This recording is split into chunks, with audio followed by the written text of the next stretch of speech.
Individual trades हैं जिनमें अच्छी खासी तेजी बनती दिखाई दी है। शुरुआत करेंगे तेजी वाले काउंटर से और इंडसइंड बैंक की बात करना जरूरी है। 7% ऊपर था, अब 8% के गेन्स आ चुके हैं। एक दिन में एक तरफा तेजी, बहुत स्ट्रॉन्ग नंबर्स कंपनी के और आउटलुक भी मजबूत, उसका फायदा स्टॉक ने कमाया है। बजाज फाइनेंस आज कई दिनों बाद फिर से हम ट्रेंडिंग काउंटर के तौर पर देख रहे हैं, 2% ऊपर।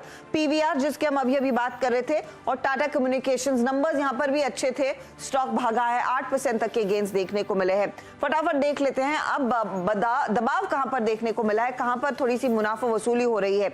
एसबीआई लाइफ 1.5% नीचे, डॉक्टर रेड्डीज में थोड़ा सा दबाव है। ऑरेकल फाइनेंस वैसे नतीजे अच्छे थे लेकिन स्टॉक फिसला है, और फर्स्ट सोर्स में आज हम देख रहे हैं थोड़ी सी पोजीशंस करेक्ट होती हुई दिखाई दे रही हैं। लेकिन याद रखिएगा मिड कैप आईटी वैसे भी फ्लेवर रहेगा। हैप्पीएस्ट माइंड के नतीजों का इंतजार है, आज शाम को बाजार बंद होने के बाद आएंगे। कल कोफोर्ज के नतीजे आने वाले हैं।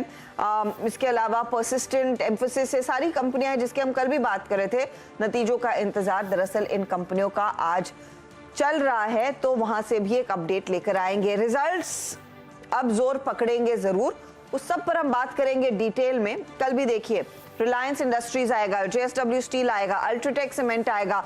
उसके आगे वीकेंड तो और भी इंटरेस्टिंग रहने वाला है क्योंकि एचडीएफसी बैंक, आईसीआईसीआई बैंक के नतीजे आते हुए दिखाई देंगे। Not HDFC bank, ICICI bank और कोटक के नतीजे आते हुए दिखाई देंगे। मैं सैटरडे की बात कर रही हूँ, इन्फोसिस के संडे को आने वाले हैं, तो आप सोचिए मंडे को निफ्टी का 1/3 जो वेटेज रखती हैं कंपनियां, उनके रिजल्ट्स पर मार्केट ट्रेड करता हुआ दिखाई देगा। बहुत ही इंटरेस्टिंग टाइम्स देखने को मिलेंगे। चलिए जानकारों से पूछते हैं इस समय इंडेक्स को वो कैसे पढ़ रहे हैं और आपकी क्या रणनीति होनी चाहिए। हमारे साथ अमित सेठ है, सचिनानंद उत्तेकर, मानस जायसवाल, आशीष बहेती और जानकारों को हमारे कार्यक्रम में आगे डेफिनेटली जोड़ने वाले हैं। लेकिन सचिन, इस समय इंडेक्स का कॉल दीजिए।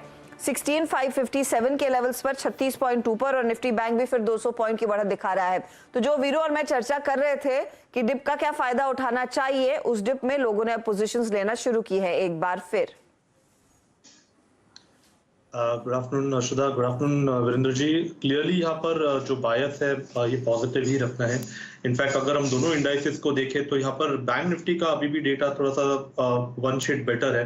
सो जिस तरीके से अभी भी यहाँ पर प्राइस एक्शन है, लगभग हमारी भी एक्सपेक्टेशन यही है कि आज की जो एक्सपायरी है वो लगभग अराउंड 36,100 के ऊपर तो कंफर्टेबल होनी चाहिए, but on the higher side कहीं जाकर 36,300 से 400 के आसपास के एक स्विंग बन सकते हैं।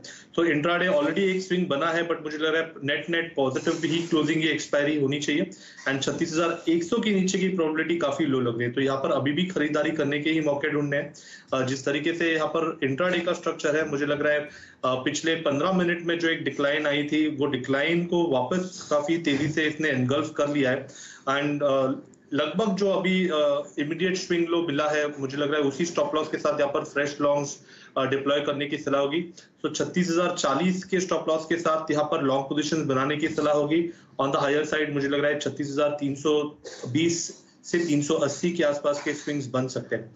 अगर निफ्टी की बारे में बात करें तो निफ्टी का डेटा भी नेट पॉजिटिव है, बट यहाँ पर रिवॉर्ड टू रिस्क अपॉर्चुनिटी मुझे लग रहा है थोड़ी सी स्क्यूड होनी चाहिए।